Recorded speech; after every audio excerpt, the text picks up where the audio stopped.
Walrus Man as well. It was six. It was six max rebos and one Walrus Man. Well, I don't know. Do you want the Walrus Man though?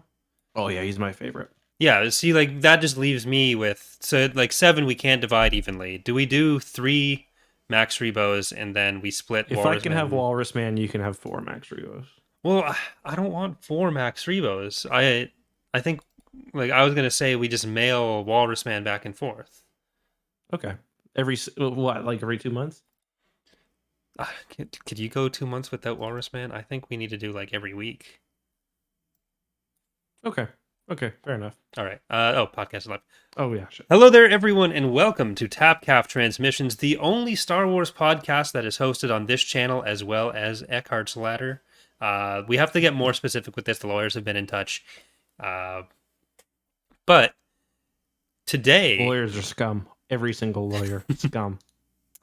I am your host today. I'm Corey. And joining me as always is my co-host, my effervescent co-host. I haven't said that in a while. Mr. EckhartsLadder. How you doing, Eck? I wish we had a soundboard with like, the children clapping and cheering sound effect. Like, yay! Yeah. Well, I've been looking at soundboards, kind of like the one you like the Go XLR, not a soundboard, but you got some fun effects soundboard with on that, it, right? Yeah. Yep. So I got my stream. I've got a stream deck which you can use sounds with as well. Yeah, that's true. Mm-hmm. Because you can just program those buttons to be whatever you want. So Yep, pretty much. Although they work through, like, if you do it through the Go XLR, it's like actually coming just straight through your computer. Like it's, but like if you do it through like the Stream Deck, it's through OBS, so it's a little sketchy. Well, I was looking at the one that you have, I think, and then it doesn't seem like they're available anymore. The Go XLR or the Stream Deck? The Go XLRs. They are pretty. I remember having to look for a while. Like it's on Amazon and stuff, but it's not listed as available anywhere. It's like used for $5,000 or something. Oh Jesus, yeah. I just checked that.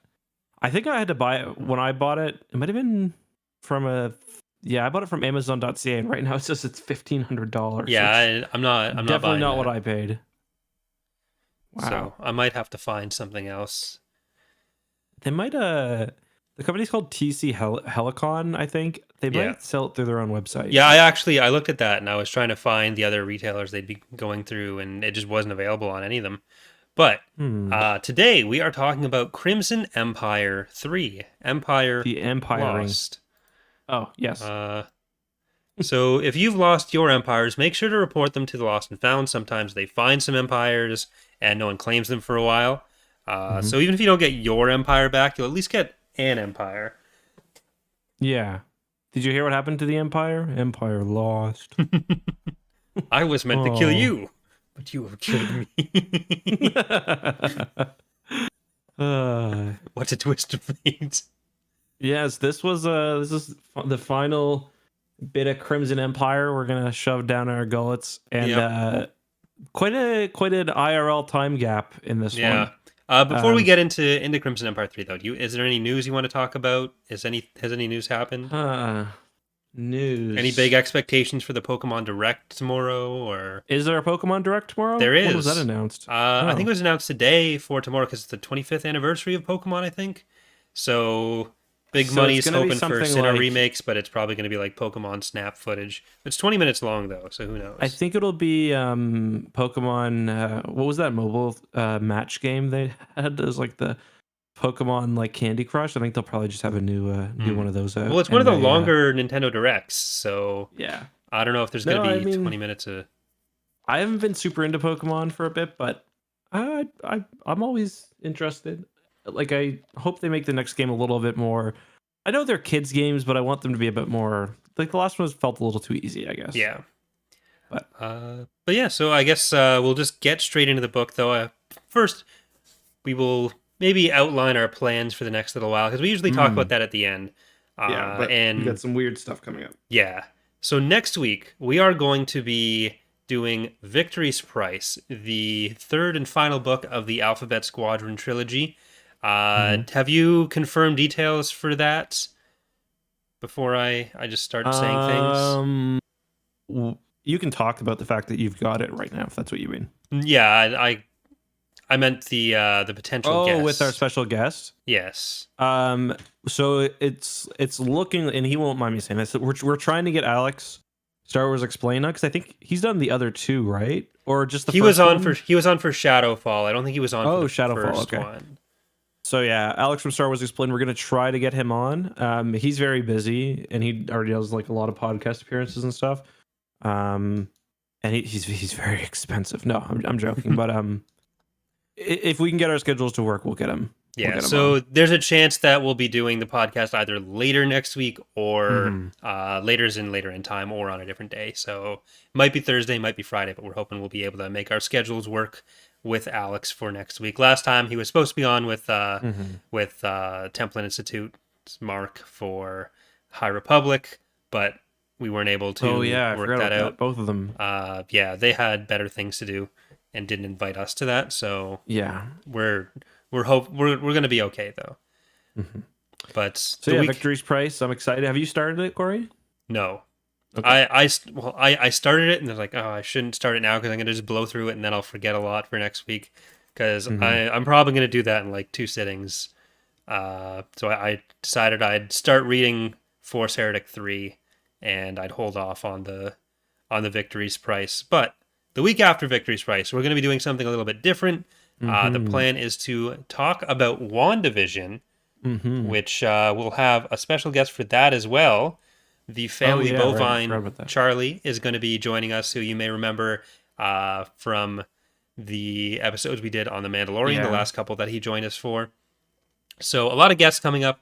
Then after that, I don't know what we're going to do after that.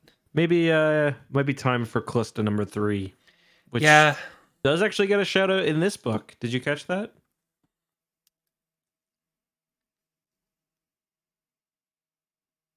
I'm trying to think if there's a few things I caught that were references. I read this so long ago. It was like 3 hours at least. So I'm not sure.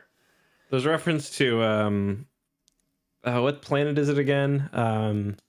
They say they're gonna go and do the final securing on the planet. It's what's the name of it again? Nam Chorios. Oh yeah.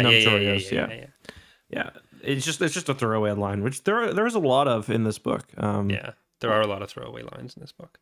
Because, well, the thing is, and we mentioned this a little bit, is this book came out, or this comic came out, I don't remember the exact year. Was it 2010 or like... I think it's 2011 that it came out. So over a decade after the other books. Yeah.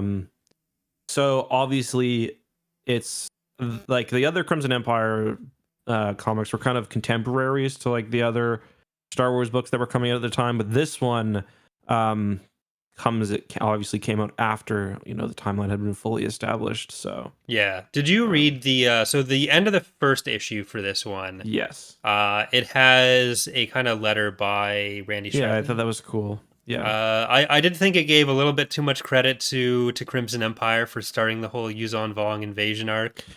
Yeah, so did I. But yeah, so there are a lot of references in this.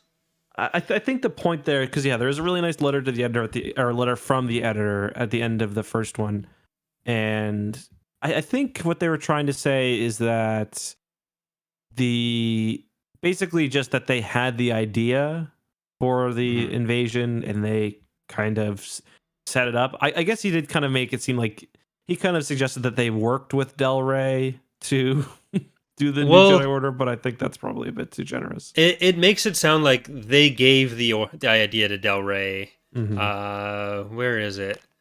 So, Crimson Empire 2 Council of Blood continued the story of surviving guardsman Kir Kanos' revenge, but also sowed the seeds for something that Mike hoped would become a larger story, an invasion of the Star Wars galaxy by outside forces. The mysterious character Na Maynor was a vanguard of those aliens, working behind the scenes, etc. It was an ambitious plan and one in which Lucasfilm wanted to include in the then new licensed Del Rey books. Finding some of the avenues he wanted to explore cut off by the still evolving future of the New Jedi Order novel series, Mike decided to put this trilogy conclusion on hold. So it makes it sound like they had the idea for it. Lucasfilm passed that to Del Rey, and I feel like that... There's something about that. Hold on, I've got the... just got to look over here. I've got the readers... Sorry, I'm just looking for it on my desk here.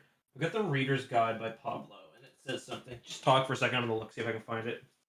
So this is the final of the Crimson Empire series. While we're getting into it, so we covered the last two over the last 2 weeks, and in this one we're kind of talking about a separate group from what the previous two have been going on. But Kanos is still our main character. This is his last foray into galactic politics.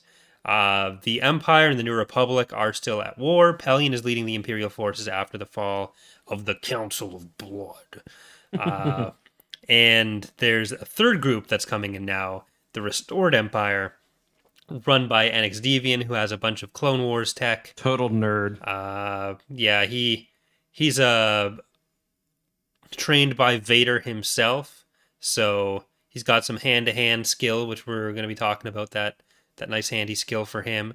And he's trying to invade the Empire and the New Republic, wants them fighting each other, wants him to be taking over for them. He doesn't approve of what the Empire is like now, so he's hoping to install himself as the new He's trying to follow up on Palpatine. So this book is about his plots and Kanos' attempts to stop them. Did you find it? Yeah, so I'm just reading through I've got the kind of brief introduction to the new Jedi Order, and I don't see any references to like the comics or anything, so I'm kind of surprised by that. But yeah, it's a cool book. Nice to have it on hand. But yeah, so what did you think of this one compared to the other two, I guess? It might be my favorite of the three, but I still I didn't love it. Yeah. It's definitely it's the quickest one to read because each one is about 2 pages shorter than the other ones. And there's a lot of pages where there's maybe one dialogue bubble and just not even necessarily action going on, but like they'll do a full page of like someone walking down a hall. Yeah. So it's not. Yeah, and the art's not incredible, so I don't. I really felt like I needed that. I've liked the art in Crimson Empire. Fair enough. All three of them. Fair enough. I do. I think in the first one I said I preferred it to Dark Empire, and you disagreed on that.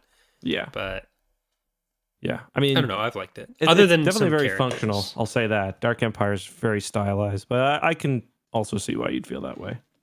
The only thing that I don't like is some of the characters looking not like themselves. Like Wedge doesn't look like Wedge in the first Crimson Empire. Then there's the character that looks too much like Pelion in the second one, though he is in the third one, obviously. And Luke in this one just does not. Luke is so awful in this comic. Yeah, because he's just a total dick the entire he's time. awful. He's technically right about you shouldn't trust Mirith Sin or Kanos, but not for the reasons that he's saying. You shouldn't trust her because she's one, incompetent. And I know I'm jumping really far ahead with this, but so Mirith Sin has inexplicably been hired by Leia as the head of her security, and she's not successfully done anything in the entire comic series. How she got this job is unclear. She's done nothing to warrant it. People just keep dying around her, and Leia has hired her as the chief of security. She says repeatedly through this she never wanted the job, and NX, like, I actually don't even know if I would save you. Yeah, like literally, NX Deviant sends some people to kill Leia and the kids. The attack gets stopped, and right afterwards, Mirith has a conversation with Leia. And I want to find the actual text because it's really fucking stupid. Where the idea is that like Vader killed her husband. Yeah, and she blames that family connection. I heard about that. Yeah. Like Vader did a lot worse to Leia than just kill her husband. Yeah. And so Mirith Sin says, I'm your chief of security, the person responsible for your family's safety. You have no reason to trust me, and I have no reason to offer you my loyalty, since it was your father, Darth Vader, who brutally murdered my husband. I'm loyal to the Republic, however, and I came here to warn you of Kanos and his vow to avenge Palpatine. Then Leia says, you carried out your duties honorably. And Mirith says, "It's true, but how many times have I asked you to release me? I never wanted this position. Until tonight, until just a few minutes ago, I didn't know how I would react if you or your family were in danger. Would I hesitate, hoping you might feel the loss I've felt for so long? I'm so sorry." And like, she literally just says right there, "I was kind of hoping that your kids would die so you would be upset too." And later on, Leia's like, "She's done nothing to question my loyalty in her." Like, she says she doesn't want the job. She like begrudgingly sort of performs the job. She's awful. And it was nice to see little Jason, Jaina, and Anakin as well. They look kind of weird, but not as weird as that fucking cannon at the beginning. Yeah, the thing that shoots down the Dauntless. Yeah, it looks like a Covenant weapon that's grown some shit on it. Looks like it'd be something the Yuuzhan Vong would use to throw rocks or something. Maybe Namenor gave him that weapon, and that's part of the New Republic's whole thing, or part of the Yuuzhan Vong's whole thing. It was cool to see a Dauntless. Definitely a trace chip though, so you can tell when they only use it from one angle. But yeah, it was. But cool I think that's at least traced from the Star Wars Rebellion art. So yeah, that's exactly I think what it's from. So it's not as bad as fan art. But that's been bothering me the whole time. Before Mirith even said any of that stuff, my note for that entire section was, "Mirith sucks. Why would anyone hire her?" And then she said that. She literally told this woman, "I was hoping part of your family would die. Maybe." Mm-hmm. She's just awful. No, she's not great, and this is her at peak competence too. This is the most she's ever come close to accomplishing in this whole series. I think one problem too is that sort of attitude kind of comes out of nowhere. Admittedly, this has been like 2 years, I think, since Crimson Empire 2, but there's not really like hints of her being like that in the prior comics. So that was a bit odd for me. Yeah, she kind of adopts the Kanos Book 1 mentality, and by this point, Kira's almost... he becomes a teddy bear, basically. Yeah, like he's flipped a bit. Like, there's one point where... So, Kanos gets summoned to the Reborn, or... Is it Restored Empire. Restored Empire. Reborn is Dasan and Galactic Fire. Wait, what's the one from Young Jedi Knights again? That's the there's the Reborn Empire, Empire Reborn, and Restored Empire, I think. Brackus was the... Oh, is he just the second Imperium? I thought they had another name. No, it was the second Imperium. Okay, I thought they had another... No, and that was technically that got retconned as part of Dallas forces as well. Right. So... Right. What's the one... Oh, wait. What's the one from that blows up the Senate? Or is that Brackus 2? Is it Brackus that blows up the Senate? From the New Rebellion? Yeah. I don't think so. It's not... I don't think it's Brackus. I thought it was. I always forget how exactly all the little shitty groups work. Because it's Queller and... Yeah, it is Brackus. Is it? He gets thrown into a bunch of stuff. He's living in like a factory. I remember. Yeah. Okay. But anyway, we've been talking so much I forgot which one it is. Restored Empire, right? Yes, Restored. Okay. But yeah, so he gets kind of whisked away to the Restored Empire by Boba Fett for some reason. And they've basically got all of these ships. And their plan is to kind of set the Empire and the New Republic against each other and also do all these attacks and stuff. Although they don't really they kind of realize that Kanos is going to run away. It's all part of the big plan, so they feed him some false information. But at one point, Kanos is like, "How could you do this? Like, civilians will be needlessly killed." Yeah. It's like, bro, you had 2 Death Stars. Yeah, like, Palpatine died because of a galaxy gun. Like, yeah, he keeps trying to say like he wouldn't want to serve Deviant, and Deviant sucks, and the Empire sucked, but he served Palpatine. He's like, no, Palpatine was... This guy is just like Palpatine. I don't know where I don't know if Yeah. that was like an intentional thing to show like, oh, he's grown, but he's still got this weird attachment Yeah. to Captain Wrinkles.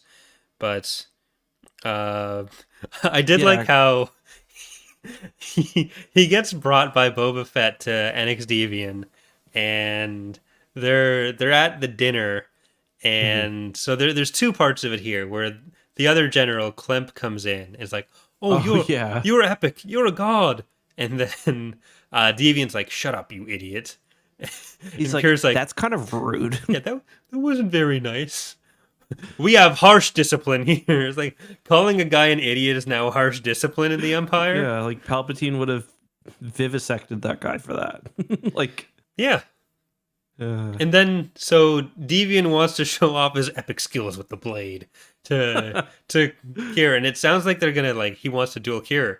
Instead, he gets the other general to bring in his own blade thing, and he duels one of the guards. And he kills the guard at the end of it because the guard knocked him down. It's like, as soon as he put me on the floor, it was inevitable that this would happen. Like, were you just upset that he tried to like actually test you, or what? he's like, are you just gonna kill him anyway? this is just for pretend right beforehand. He didn't listen. If him and Kerr fought, was he gonna have Kerr kill him if he ended up on? I don't know. It didn't make much sense.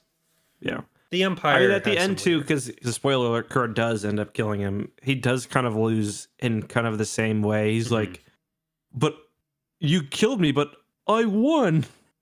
Kirk Canos is like, "But you didn't, did you?" No. And there is a part where Kira gets he's in his weird little hotel room or whatever, and a bunch of bounty hunters were waiting for him.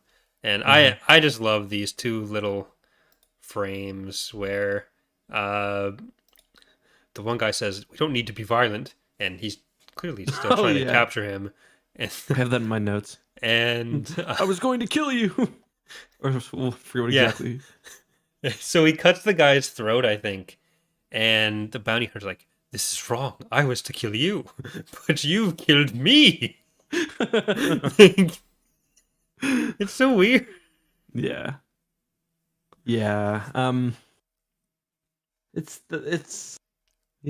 It was weird. I don't know what else to say. Did you catch at the start where it's almost got the Law and Order intro where Leia makes the laws and Han enforces them. It basically it almost makes it sound like Han is the supreme commander of the New Republic military. Mm-hmm. Yeah. So, yeah. I mean, I didn't mind that because I thought it was cool to have more Han and Leia stuff, especially with Leia. She's chief of state at the time and kind of cool. yeah. But poor Akbar. Yeah. Was that Akbar that was on the ship with Han? I don't think that so, was Akbar. No. Yeah. But it just makes it sound like Han is in charge of everything. Yeah. But officially, Han's it'd just given be up his commission like 4 times by this point. He would definitely not be the supreme commander. Dude, do you want to know why Han's away doing war? It's because they got a nanny droid that was just way too sexy. Like, there's no reason why the nanny droid had to have that absolute dump truck. Like, that it's thing so was fucking bricked out. creepy. Like, no wonder the kids end up so fucked up. Yeah, well, it's like the whatever Terminator is from Terminator 2, like in its metal form, just with boobs and a dump truck. Just fucking bricked out walking around Imperial Center. Was like, I guess Winter was on sabbatical or something, spending more time with Akbar. Maybe that's why Han's in charge of everything, because Akbar's busy. Could be, yeah. I mean, he does need some time off. They just lost the Arinda campaign, right? Yeah. So he's in trouble again. I thought that was a nice tie-in too, because we get a reference to the Arinda campaign. We get reference to Planet of Twilight, which would have happened probably like right before that. And then of course we get the whole not Ramamuel, but Ramamu. Did you see that? Yeah. They spell it Ramamu. I thought it was kind of weird that the idea that because this is what 6 years before like It's more than that. This is 12 years before. Because this oh is yeah, 13 I was right. I ABY. was thinking it was I was thinking it was 19 that started. Yeah, so this is over a decade before like things fully break out at Ramamul, and he's already there, which no Minor being him, he was already there.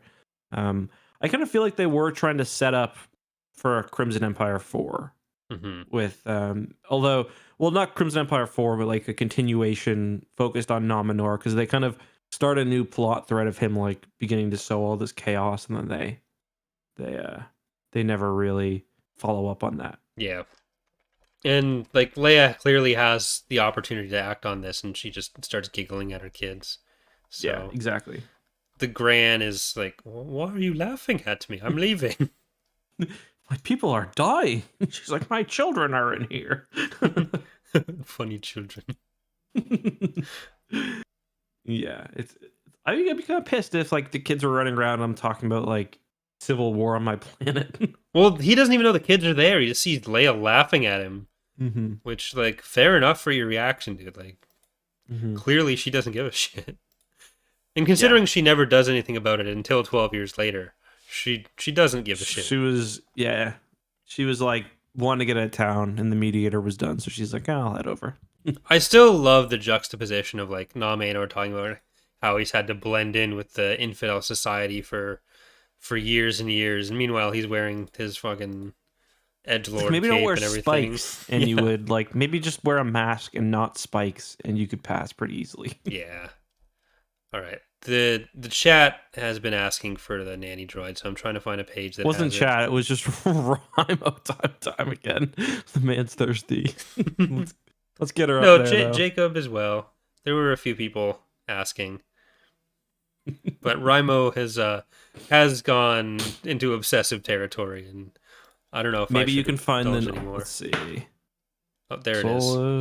I got nanny it. Droid. I'm gonna see if I can find something so the people at home listening can search it up. Yeah. If you look up solo nanny droid on Google, you'll see the pictures.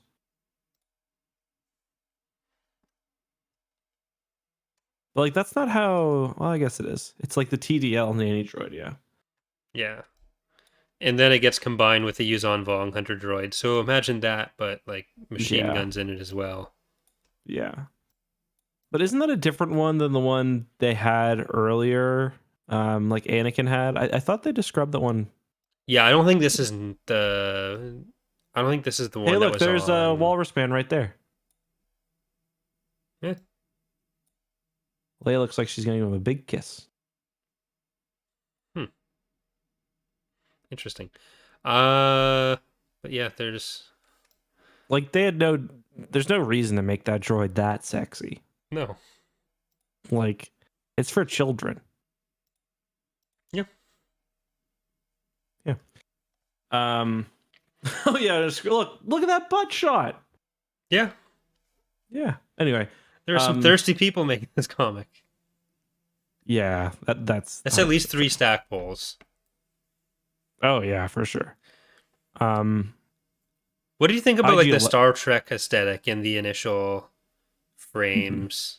Did that read as Star Trek to you, or was I overanalyzing it? I wouldn't say that's where my mind immediately went.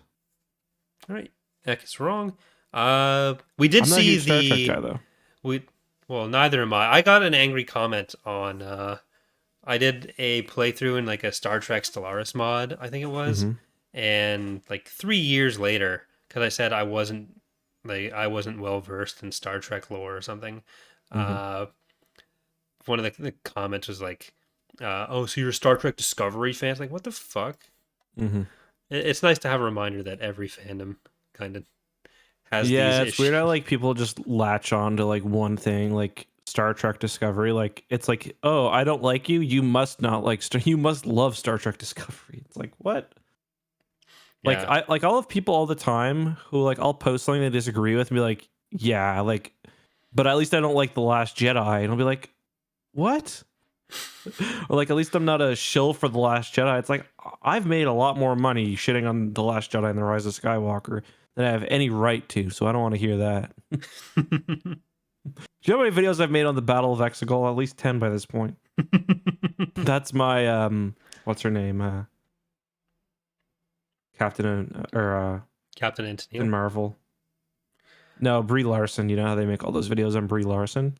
Yeah, just making up just the most obnoxious. Brie Larson fired by George Lucas from next Star Wars movie? Like, there's a lot we gotta cover there. Managed to be wrong in every possible way. I guarantee if I look up on YouTube right now, Kevin Feige fist fights Brie Larson on the set of Mandalorian season 4. If you look up Brie Larson, the first auto suggest is hated by cast. It's like, okay, Brie Larson, George Lucas. Here we go. George Lucas fired Brie Larson from new Star Wars. New details emerge. Brie Larson just betrayed George Lucas. This is out of control.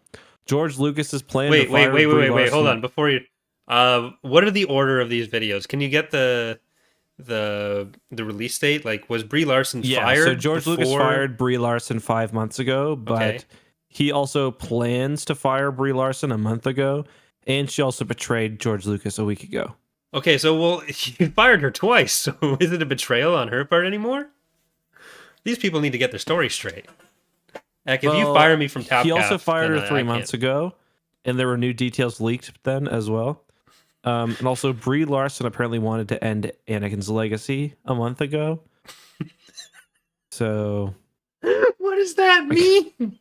I can understand why people were upset. Oh my god! At least, and then among all this, just bizarre. This is kind of like, you know how there's like that weird section of like kids like shows on YouTube where it's just like you can tell it's like appealing to something like subconscious in kids, like, or it's like it's just like throwing things together that kids like to try to make these videos, like Mickey Mouse plays with bugs and sees like something Star like Wars and Mario Kart.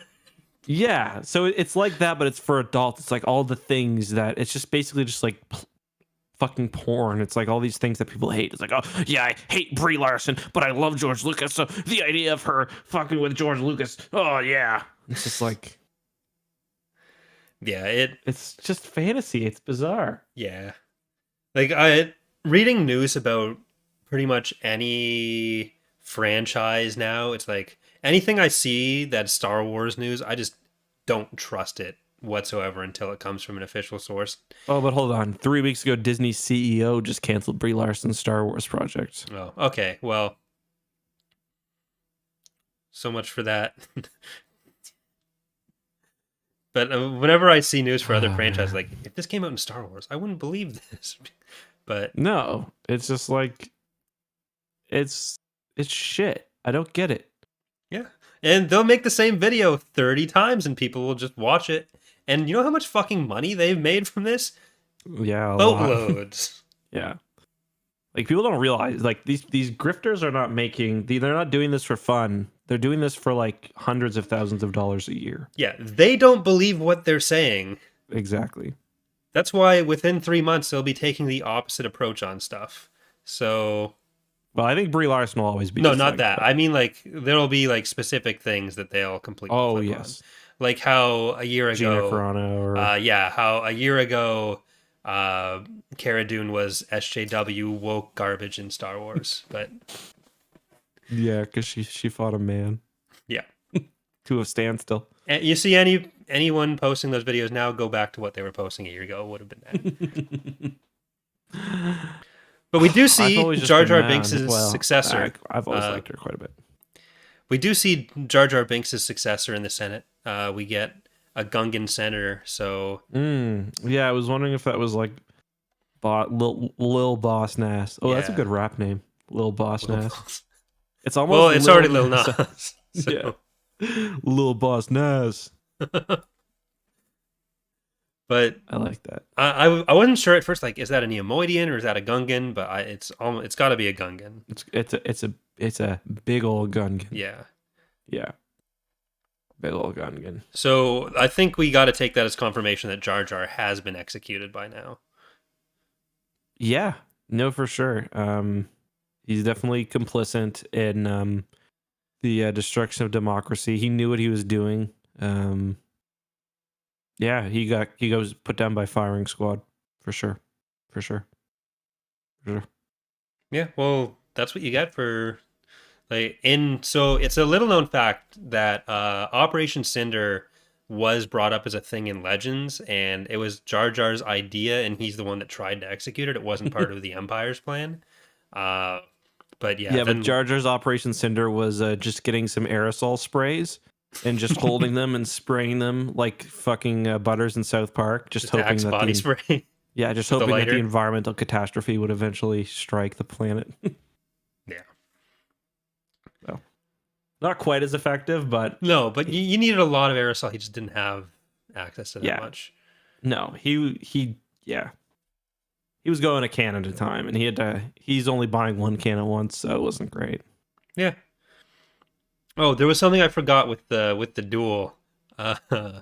When they're like the dinner duel, where he kills the guy, and at the end he's like, "It was a true shame to lose him. He was one of our best troops." Like, you just don't kill him. Don't kill him then. You had every opportunity to not do that. No one made you do that. How are you gonna get mad at a dude for kicking your ass? Like, that's what you get. He tried to beat me in the fight that I started. There was no way around this. After I trained him a lot, like, yeah, he did. Yeah. And I like how Kerr just says, "Oh, that's wasteful." Meanwhile, how all the Royal Guards were trained by Palpatine was... There's more of you in the pit than there are protecting Palpatine. It's so stupid. Like, go and make them just do other stuff then. Don't kill them. Yeah. Like, you're going to complain about waste in a faction that willingly put soldiers under the command of Admiral Dalla? I don't think so. We also get an appearance from Uriel Poof. Really? Yeah. It's issue 1, issue 1, page 20, I think. Yeah. When Mira Sin shows up, you're too focused on her goggles to notice that Ariel Poof and Egg and Cola are actually right there. The Jedi Order is alive and well. That's beautiful. I was trying to think if like Yarl was one of those weird Jedi in Legends who actually made it out of like, because there's a few from the Jedi Council who make it out. Was like, he still in the council in Rook. 3? I don't think so. Isn't he only in I thought he was just in Phantom episode Menace? 1 and maybe 2, but like his neck didn't survive the Clone Wars. It was too big a target. We were using it to park vendors, and one of them just went a little too far Ripped left. it in half. I think, doesn't he survive in New Canon though? I have no clue, man. I can't keep track of all the Jedi. Well, he's in High Republic by name in the first book, so he's around earlier. He's got a good long Neck. run. Oh yeah, run. What was I gonna say? Yeah, he's I guess we do see them, but we also see our favorite crusty Jedi, Vima Dabota, shows up. She's She comes out of hiding, like Dark Empire. No, I didn't warn anybody. Spent some time on the mines of Kessel, apparently. You know, doesn't warn anything about the bombing of the Senate. nope. Doesn't warn people about like Callista and, you know, Luke's Jedi Academy almost being bombed by a super star destroyer. But a couple vendors and an acclimator's enough to get her out of retirement. So I wasn't clear. Did she go to Yavin to do that, or does she hang out on Yavin and just pops out? I think she probably went to Yavin to do that. She's not part of the new Jedi Order. She's just I think she probably. Yeah, she did some greasy stuff to hitch a ride to Yavin, probably. That's in your mind now, and I'm not responsible for that. You very much are. I was just giving a theory, so. A Star Wars theory? Yeah. I think that's her last. I think that's her last appearance as well, because Because Like I she's said, 200 years old. yeah. Well, we saw her in last time we saw her was in the Spice Mines of Kessel, in Jedi Academy 1, I believe. Yeah. But since then, She could does you get tell who around a the two lot. Jedi fighting, by the way, were? No, I'm trying to find the page for that right now. It was issue 1. Is it issue 1? All Yeah. right. Where is issue 1? If I opened these in order, it would have been much better. Mm-hmm. Because I was looking at them and trying to see if they came up elsewhere. I'm not sure. Did they give identities for it? Because I couldn't even tell Luke was Luke, so I don't know why I'd expect that I'd be able to tell who they are. Oh, this is interesting. So I was just on her wiki page, and apparently the new Essential Guide to Characters said Venema served as an instructor at Luke's Jedi Praxium in her later years. So maybe she was on What's that source from? Essential Guide to Characters. Huh. Okay. So maybe she was just vibing on Coruscant. Nice. That would have been fun for the twins to see her and be like, "What the fuck is that thing?" Well, you saw their models in this. Wouldn't be... Yeah, they can't really talk a whole lot of shit. I do like how Luke jumps in with 2 lightsabers. He's like, "You guys are doing okay, but you got to do more epic flips and stuff. Spin and jump." Watched Phantom Menace? What's your favorite style of lightsaber dueling? Do you like prequels, OT, or sequel trilogy? I like the prequels. Like maybe episode 5 I think is probably my favorite.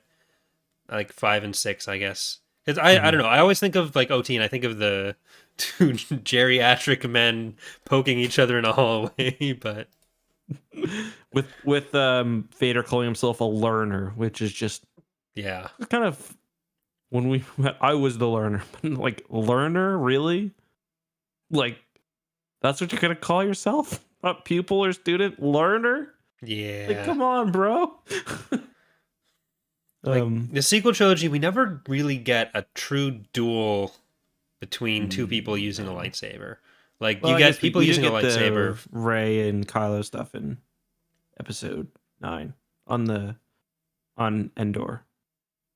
Yeah, like you get a little bit of it, but it's fairly short. And like, I was actually really looking forward to the potential duel between like Rey and Dark Rey on the Death Star. I didn't even think about that as a possibility, to be honest. Well, I was kind of hoping we get like something out of that, where because you get the double-sided lightsaber, and she has it at the end with the yellow one, but so I guess she saw that one on the Death Star, like, but it's a different kind because it doesn't do that flippy thing. Yeah, but it's still Like, she probably think like Pong crawls do that as well. Yeah, he had I think 2 of those flippy ones. Yeah, but and sometimes the sequel or the prequels are a little too over the top. Like, there's some really good ones, but the last time I rewatched episode 3, I didn't like the Grievous and Obi-Wan duel as much as I remembered. Yeah, that one's not very good. I think the duel in 7 was good, not necessarily because of the fighting, but just because of like kind of the emotion and stuff. And like I was really excited after 7 because I was like, okay, it's got the kind of, it doesn't have all the flourish of the prequel trilogy, but it's kind of a bit more grounded. And I like the way they did the lightsabers in the sequel trilogy, where they like are actual physical things. Yeah. Well, if you look at who's fighting in all of them, in the prequels, it's really flashy, it's really acrobatic, but it's also people who have been training with lightsabers all their lives.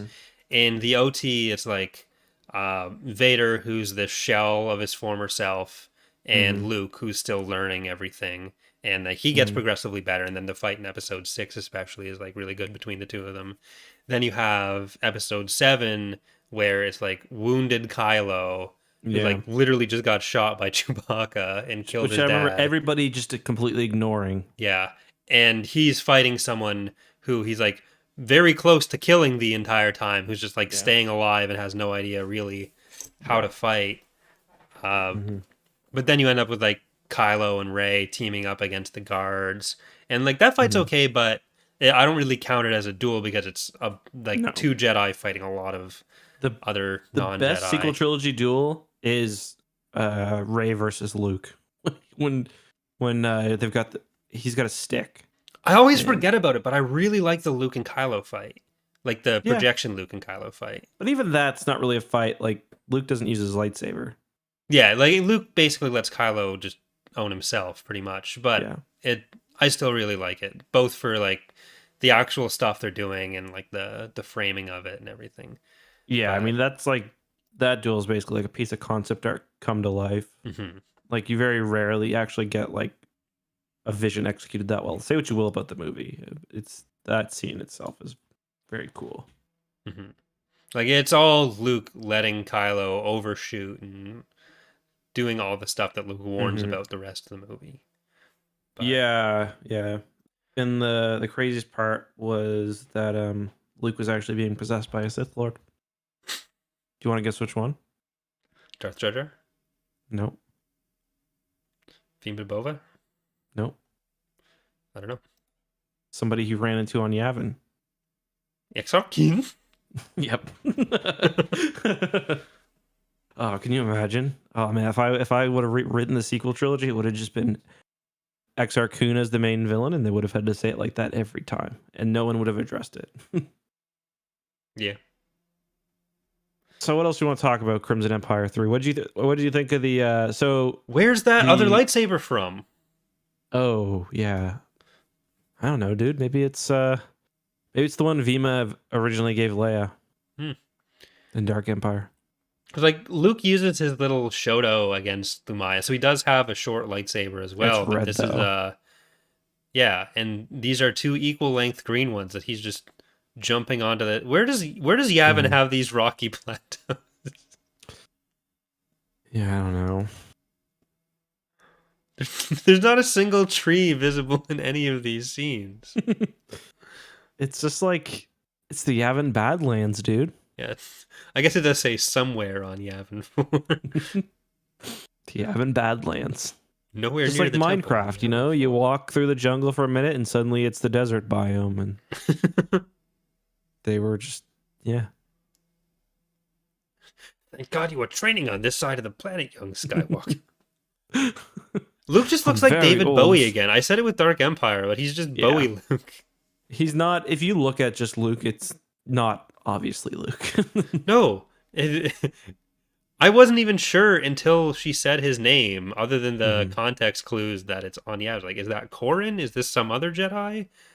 Like, I would have been okay with a Corrin appearance here, but did you find the names of these Jedi? No, I didn't. Let me just check. That was Crimson Empire 1, right? Let me just check Wikipedia. 3? Issue 1, I mean. 3, yeah. Empire 3, Lost 1, show, characters. No, unidentified female Jedi trainee and Zabrak Jedi trainee. Oh well. Wait, wasn't Corrin in the last? What did we read Corrin? There's something with Corrin in it I read recently. What was that? I don't know. I don't think he was mentioned in Crimson Empire 1 or 2. No, I'm trying to think what it was. There was like a comic that I read recently that had Corrin in it, but I can't remember what it was.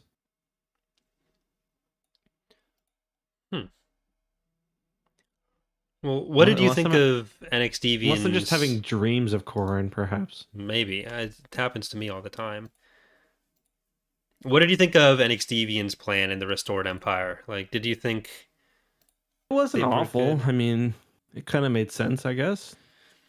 What do you think about them as like the scale of the enemy there? Do you think they're like a good, legitimate opposition for the New Republic and Empire? No, I mean... So it's an interesting idea. It's basically the Restored Empire has all these ships. Like Palpatine, you know, like he always did, realize shit was probably going to eventually go down. So he saves some kind of Clone Wars era vessels in the early days of the Empire, moves them over to this planet. And that's kind of what the Restored Empire is using. I mean, they've got a planet worth of ships. I can see them like being a nuisance, but I can't see them being much more than that, to be honest. Yeah, like Pelion sends an assault fleet to Coruscant after NX Deviant has So the Diasta sector, which almost seems like an equally powerful fourth party, it almost portrays all four. The Diasta sector. Dazzle Sector seems more powerful because it straight up takes on the Restored Empire, but they're just hiding. Yeah, but like I mean, like the scale that it puts the Empire and New Republic on in particular next to them. Oh, yes. It's almost like it's a four-way tie between them. So Dast and Sector, and Baron Dasta is telling the New Republic and Empire, "Hey, maybe you should just stop blowing each other up." Which Pelion later takes their advice on, like 6 years later. But the negotiations are started by Mirith Sin going to talk to Fina, even though she's like kind of on the outs with the New Republic. But there's assassins sent by the Restored Empire, because the person who goes with Dasta is actually an agent of the Restored Empire. And this gets Fina killed. But it's okay because her dad has that clone hanging around that part was weird. He just brings back in. There's even an editor's note for it. Go check Crimson Empire too. Well, and it's pretty obvious early on because he's like, "Let me introduce you to somebody." I thought it was going to be the opposite, where the clone died, and he was going to be like, "Guess what? Don't care." Me too. But apparently not. So when that happens, Pelion's like, "Oh well, they killed Dasta, so we need to attack Coruscant now." Which, if he thought he could really do that, why was he waiting for provocation? He should have, like, right. And it's like, is this one Imperial person that important to like justify? She's not even that? Imperial. She was former ruling council, but like she's primarily associated with the Dastan sector, which is independent. So he's going to throw away. He either thinks he can take Coruscant, in which case, why was he waiting? Or he is intentionally throwing away the entire capital defense fleet to make a point, which is stupid. I mean, it's not the it's not the greatest plan. No, it's a terrible plan. And it's the same thing. It's like Han's like, you better call the fleet back, like the fleet. Like there's like the New Republic has 6 ships to defend Coruscant. Well, the Dastan sector, we only get like half their fleet sent because he lists the fleets that are going to just wreck the entire Restored Empire fleet, and some of the numbers are non-consecutive, so there's other Dastan sector forces. Whereas the New Republic Whereas the New Republic only has that one fleet that Han has. The Empire only has that one fleet that Pelion has. There were a couple of Star Destroyers left behind. But I did like the scales of the individual fleets, but the amount of power that it attributes to each faction overall doesn't really make any sense. It's way too small for some, way too big for the others. Or probably appropriate for the others, just too big compared to what we get from the New Republican Empire. Yeah. It's also kind of weird that Han's fleet seems to just be like a shitload of GR75s. Yeah.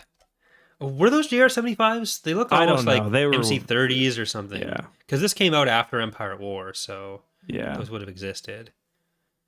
Also, I remembered the picture that I was thinking it was from a comic, but there's a picture of Cam Solusar and Corran Horn fighting. Right. And Cam Solusar looks exactly just like fucking Billy Idol. And I just think that's neat. I just think they're neat. So I don't want to preemptively go to the emails here, but we did just get one from Parker, who brings up something that we should probably close out our Crimson Empire discussion of before we get to the other emails. But Parker says, after finishing Crimson Empire, did you feel the ending was good enough for our Star Wars version of Clint Eastwood? His character art is funny enough, a young Clint Eastwood. I think they could have done a far better job at making him such an important character for later dates in Star Wars lore, but understandingly they made his plot end with the fact that his duty as a guardsman ended. So what did you think about how we resolve Kir Kanos' plot here? I actually, even though Kir Kanos is such a weird character because like they basically treat him as kind of a different character through each book. Like, and obviously he does change, but like I feel like sometimes just change wasn't always earned, but I still kind of found myself almost like reluctantly liking him. But he does sort of get the Dash Rendar ending, doesn't he? But I believe Dash Rendar at least gets some sort of supplemental lore later. Yeah. But this is it for Kerr, and don't know. I think that's fine. It's I wouldn't have minded like a romantic ending, but I think this is probably better for the character the way they did it. Yeah. Like I was never a huge fan of Kerr. I think his ending works out okay, where there's a reluctance for the book side to pull in as much from the comics. So I don't think Mm-hmm. setting him up for more in Crimson Empire 3 would really have been paid off, Mm-hmm. even if it had been published earlier. Because keep in mind, Crimson Empire 3 came out long after the NJO stuff, Yes. as well as I believe all of even Fate of the Jedi. No, Fate of the Jedi hadn't been fully published yet. I think it had started. So there wasn't much room to set him up for anything else because the next periods had already been covered so much. There was only 3 years before the buyout and Mm-hmm. the like reboot. So there wouldn't have been much opportunity for anything for Kerr anyways. Mm-hmm. So I think having him kind of ride off into the sunset, he is finished with his duty as a Imperial Guard. He's kind of come to terms with the fact that the Empire he served doesn't exist, and maybe the Empire he thought he served never existed. I don't feel like he ever has that revelation I though. think he has it with the Empire, but he still holds on to something with Palpatine personally, Mm-hmm. I was which just is because still there's a moment stupid. where he's like, he says the empire that I served is never going to return, but I guess I was just Yeah, waiting for him to. And he says like I'm tired of killing, but I don't think he. yeah, I don't know. Maybe he does, but I feel like he gives up his killing not because he thinks the empire was wrong, but more just because he realizes it's a lost cause. But yeah, because he can't do anything about that. yeah, No amount of killing all the ruling council is going to bring Palpatine back because he always loves Palpatine. yeah. As epic as killing a bunch of old men would be, and old women and aliens. Yeah, so like he has shitty ideas and then keeps them throughout. So Yeah. any closing thoughts on Crimson Empire overall before we move on to the rest of the emails? I actually like the third one the most, I think. Mhm. I thought it was I kind of enjoyed this one. I like this kind of New Republic stuff. Like you don't actually, despite the fact that like there's a lot of post-Endor books, there's not actually nearly as many comics. So I kind of appreciate, especially just like covering kind of the same territory as the books. So it's kind of cool to get a snapshot of like what is going on Yeah, kind of alongside this pretty well covered period on the book side. yeah, and it does give a little bit of the political side of what the Empire ends up taking over, Mm-hmm. Crimson Empire as a whole, compared Mm-hmm. to uh, the stuff we get with Dala in Darksaber. It takes a bit of retconning, but it does imply that the Empire Pelion has is at least a successor to Mm-hmm. the ruling council stuff. I do like that Pelion just straight up fucking shoots that guy in the head. No thought. Pelion is on site. He just ends that dude when he finds out Yeah. he's a traitor. See, and that guy wasn't valuable to anyone. He didn't shoot the guy and go like, "Oh, it's a real shame he had to die." It's like, This no, fucking way she goes, buddy. you got my friend killed. That's it. Yeah. No, Just and that's Pelion's the like that's man. in front of Deviant Oh too. yeah. Like, And like this is like he's about to die and like he still doesn't care. He's like, it's just how it goes. You betray the Empire always strikes back. yeah, Yep. I'm gonna go start gardening. Our next question comes from Aiden, who says, "Now that you've read the books, could you answer my question about if this time is the weakest the Empire ever is?" It's gotta be near it. I guess maybe in like no, I guess because after by the time of the Thrawn duology, they've taken those L's against the New Republic. Their Yeah, territory shrunk even more. but they're also probably a little bit more consolidated with some of the other groups. So That's probably true. But I this mean, is this is not a good close. period for them. Yeah, this is Yeah, close to the bottom. yeah, yeah. Maybe after like the Battle of Yaga Minor with the Vong or something, they're even lower. I think But probably really right after Dahl loses the Night Hammer. That's probably yeah, an all-time low because at least by this point they had won the Arinda stuff, but like well, they have no, yeah, they've got no ships. They've got ships, but not many. They're not well. They've got no ruler. They got all these splinter factions. I mean, actually, you could probably argue that the Empire was actually really weak right after Endor as well, because there's so many splinter groups, and the actual like main Imperial remnant's not very powerful. Yeah. I think like right before, so right after they lost Nighthammer and right before they got the Megadoran Dominion, that's probably the weakest they are. I think by this point they have Megadoran Dominion, so they're not. Yeah, they had those when they left the core. Yeah.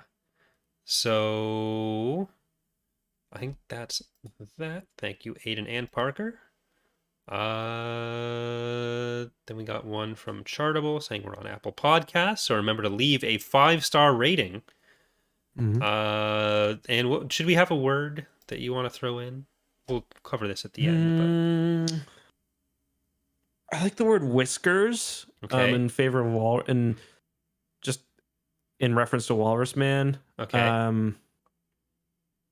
If you could throw the word bricked up or dump truck in the review, that would be nice. I don't know. What about you? No, I like to leave this to you, unless I have something like going in, but I got nothing. It's also the word stringy. If you could get stringy in there, that'd be cool. Yeah. Ideally as a noun. Yeah, for sure. Our next question comes from Joel, who says, "Hey, Tapcaf, nothing really to do with the comic this time, but this is my question. Do you think that if the Mando TV universe grand story arc is going to be essentially a new canon version of the Thrawn trilogy or his campaign, will they try to tie it in more directly with new canon's Dark Empire situation, which is obviously the sequel trilogy? With new canon at least trying to tie its overarching story together, I would love to see this time the Thrawn trilogy and Dark Empire storylines tie in more with one another, or at least lead into one another more seamlessly, without needing source books and the other supplementary material to smooth things over. One example I had on how you could do this would be to have Snoke the Sabayoth of the Thrawn story, since Snoke is already a clone of someone anyway, and maybe Boba's going to play the Talon card role. What are your thoughts on this, and how Thrawn's machinations in the early Endor era could tie in with the sequel trilogy? I mean, you could tie it in pretty easily. Like, they could have done that in Mando Season 2. Some argue that they did. I still don't think that's what they were trying to do with that scene with the pods on that planet. Remember, they find all the bodies. Like, you can have that be, they're working on stuff that will help Palpatine. And I mean, if you read like Aftermath, they talk about like Thrawn helping map out the Outer Rim, the unknown regions, and they've got all the you always hear about the Emperor's laboratories and stuff that they're always finding. So yeah, you can tie that in pretty easily, because they've kind of been doing it with the idea that, like, ever since Aftermath, they've been alluding to some mystery going on, and now we kind of know what that mystery is. So I think with the fact that it's set up already and that it is like the most prominent thing, like with Dark Empire and the Thrawn trilogy, there was active opposition between, not really opposition, but like they didn't really want to have anything to do with each other. Thrawn, or Timothy Zahn in particular, because he typically doesn't want to do anything with anyone else or have to worry about other people's stuff for his own creations.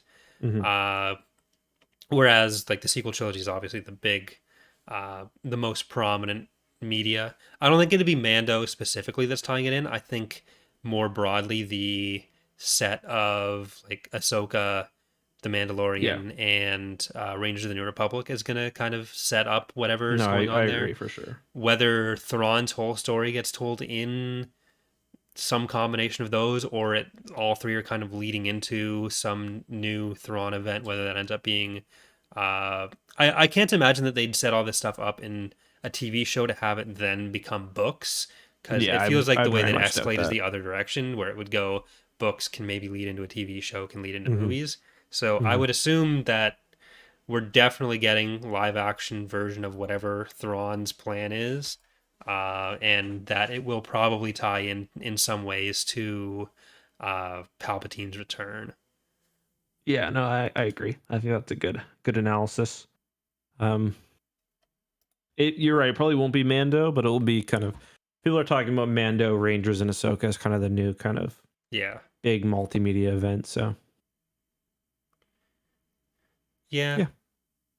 We'll see how much that ends up being, but Yeah. So our next question, hopefully we answered that well enough for you there, Joel. Thank you for the email. Our next question is from Informal Geek, who says, I wanted to ask either of you if you thought Luke was slightly out of character in this story. I enjoy Crimson Empire 3. However, my biggest issue is Luke is weirdly aggressive. We did talk Yeah, about he's a that. total He's asshole. just a complete dick. It's weird how like the little calm he has. As a side question, I was also curious about either of your opinions on the fan project to translate 4 Hungarian Han Solo novels, the first of which is nearly Yeah. completed. It's sort of discussed in the same circles as Spiritual Encounters. I know neither of you were very interested in SE, but any thoughts on the new Han Solo books? I wasn't aware of these, so Yeah, I've seen these on the same Facebook pages as the Spiritual Encounter stuff, and yeah, there was Hungarian Han Solo novels. From my understanding, they're kind of in like a quasi official, like I don't think they were fully officially licensed or anything. But yeah, there's like a full kind of, I guess not a trilogy, but 4 books, quadrology. But yeah, I don't think it was. I don't think like it's obviously not written by any Star Wars author that we would know. I've heard they're quite bad as well. But yeah, they're unofficial books. But I mean, I might still read it, just if only because it'd be an interesting video to make. I would like Star Wars that actually happened. Yeah, for sure. Like this one's way more made up than the other made up stuff I read. But yeah, I wasn't aware, but yeah, thank you. Then we have our next question. These are like sequels to the Brian Daly ones, like the original 70s ones, from what I like, the ones we read on Tapcaf, from what I remember. So, the next question comes from Benjamin, who is asking, do you think there will eventually be stories about the sequel trilogy characters? And if so, what do you like? What would you like or expect from them? Man, I've got no idea what to expect at this point. I mean, I assume at some point, like we've had some stuff, but it's always been like between movies. Like we had the so the question was more about like after the period of sequel trilogies. I don't know. It's hard to say. Like we'll get something if they decide to have. Like it honestly comes down to what level of interest is there, I think. Because if it's the highest level of interest, then they'll come back for a movie. If there's a medium level of interest, it'll be a TV show. If there's very little, or if there's no story they want to tell, then it'll be a book. Like that's just the way it is. But we're definitely going to get something after that period. Yes. But I think right now they're just not sure what a major project like that would look like yet. And it could be movies, could be books, could be like Daisy Ridley had said that she's open to coming back for stuff, whether that would be a TV show or a movie. So there's that opportunity there. I think John Boyega is probably not especially interested in it. I still think he would, though. Yeah, I feel like if they handle it better, he probably. Yeah, I agree. Especially if it's going to do more for like showing Finn actually using the Force rather than just kind of shoving that in and putting it off to the side, maybe giving that more of the focus that it probably deserved. Yeah. I do think if they can do right by him, he'll come back. But we obviously don't know him or anything. Yeah. My theory is that Oscar Isaac will be back for the Rogue Squadron book, or Rogue Squadron movies. Yeah, because that could easily be the first like major thing we get in a post episode 9 setting, whether it's books, movies, whatever. That could be the first thing. And I think that'd be appropriate as well. Yeah, there's nothing anyone's been told about it yet, so we'll have to see what that ends up looking like. Yeah, there haven't even really been rumors, so so we can say whatever it's one of those things that could really go like either way. So I'll be curious to see what happens. Just making sure we've. Okay, so there's one more email we've got for this week from Tristan, who wants to know, to jump off last podcast question, I want to extend more towards Legacy of the Force and particularly Jason's character development. I never read NJO, but I know the story for the most part. Do you think that by the time Legacy of the Force was written, the authors took Anakin's character development throughout the Clone Wars and decided they'd make a parallel with Jason? There seems to be a lot of similarities in that both turn to the dark side relationship. or for relationship reasons somewhat, and both are war veterans. Or was it coincidence?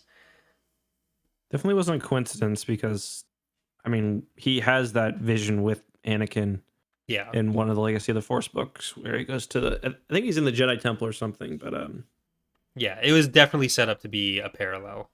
And yeah. like I'm on record saying I think Jason was done better. Yeah, no, I agree. Part of that's because you have like 47 books to do it over versus like 3 movies spanning a decade and a half. So I just remember the main issue with Anakin when Revenge of the Sith came out, it's been fixed a little bit.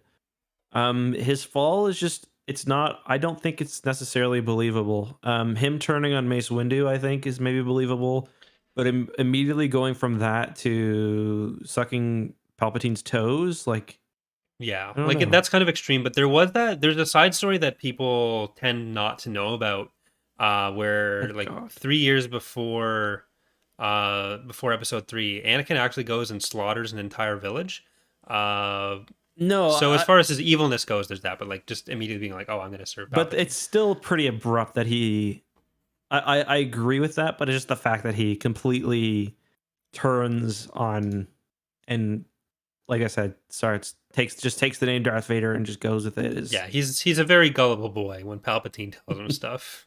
Whereas Jason, That's it's a why I bit more think, progressive, and even though it goes yeah. against so much of what he was doing earlier, you can see how he went down that Sith pipeline. Mm-hmm. So I did read. So I went through and I was looking at more of the stuff with like the Jason and Tahiri thing, and then the Tahiri and Ben stuff, and like, oh my god, I really wish that fucking shit wasn't in there. It's so uncomfortable. Star Wars Mm-hmm. never handles that well, Yeah. and it's just, Yeah. Well, funny enough, it's not funny, but the Revenge of the Sith novelization almost treats Palpatine kind of like a pedophile in a way. Where he does like very like standard kind of grooming, and I don't know if it's meant to be written like that. I kind of assume it is, just because it is kind of so on the nose, where it's like he's doing all the classic things, taking advantage of, yeah. somebody without, support and all that stuff. Yeah, but like So Stover does that a few times, and he does it with Jason in Traitor with Vergier to a certain extent. And I think that's one of the areas where both in Revenge of the Sith novelization and in Traitor, where I think it's handled well, because it's like, yeah, it's definitely handled emphasized well. Yeah. what he's doing, how he's doing it, and why this is not a good thing to do to people. Whereas in like when Troy Denning does some of this stuff, and when Christy Golden did it in with like Tahiri and Ben, just the creepy shit there. It was handled poorly. There was no explanation of what happened. There was no mention later of like it was just kind of there to be there. Plus, Tahiri later becomes a good guy again. Yeah, and it's unnecessary and poorly handled. Whereas the way that Stover did that stuff, you could see the purpose it was serving, and It's done over an there was entire context book. to it. Yeah. Yeah, and it was a Yeah. shitty thing, but it was a shitty thing that was shown to be a shitty thing for specific purposes, and showing how these people get taken advantage of. Yeah. Whereas It's also Palpatine's character. Like with Tahiri, it's something she does once or maybe a couple times, but it's like with Palpatine, it's his whole angle is he's got this very predatory relationship with essentially a kid, and he's taking advantage of all that stuff. And yeah. Yeah, whereas with Ben and Tahiri, it's like, haha, teenager or horny, but also sexual assault. It's not Yeah, epic. they're really uncomfortable. I remember last time I was reading reading Legacy of the Force, or I was actually listening to the audiobooks. I was listening to that scene in the KFC drive-thru, and it was really fucking awkward. Yeah, it shouldn't have been there. Yeah, but yeah, that had nothing to do with the question being asked about Jason, but I think we did answer that more or less with the initial conversation there. So we have Beerio Kart coming up in 20 minutes. So we're going to be around later tonight for those watching live, Any final thoughts that you want to bring up as we Beerio card off into the sunset? Oh, we also have our Squadrons tournament Oh yeah. on Saturday, which if you guys want to see us compete for the Winter Major of the Calrissian Cup, it'll be a very fun time. I just got a new monitor, so I am very excited. Also, Corey, what I end up doing with that is I end up making the smaller but much better monitor my main one, and now I've got a large one off to the side. I didn't think I would like that, but I'm starting to get used to it. Like to my left, though, I've got a fucking giant monitor, but you know, it's okay. Is that you gonna like have references and shows and stuff on that one? Then I feel like that's gonna. Well, it's so big. What I do is I always keep it split. So I'll have Right. like usually I've got Discord on one side, and then I've got YouTube or like for YouTube chat if I'm streaming or Spotify or whatever else. So it's kind of like having two vertically stacked monitors to my left. Yeah. And That's it handy. actually works really well. Oh, do you have it? Do you have it horizontal? No, yeah, I've got it horizontal. Yeah. Or like you have it? Do you have it? I think No, I meant I've got it vertical, like but- normal orientation. It's just it's 32 inches, so it's quite big. Yeah. But this new one is 144 hertz. It's got better color. So I was like, I got the monitor and I had the big one there, and then the new one off to the side.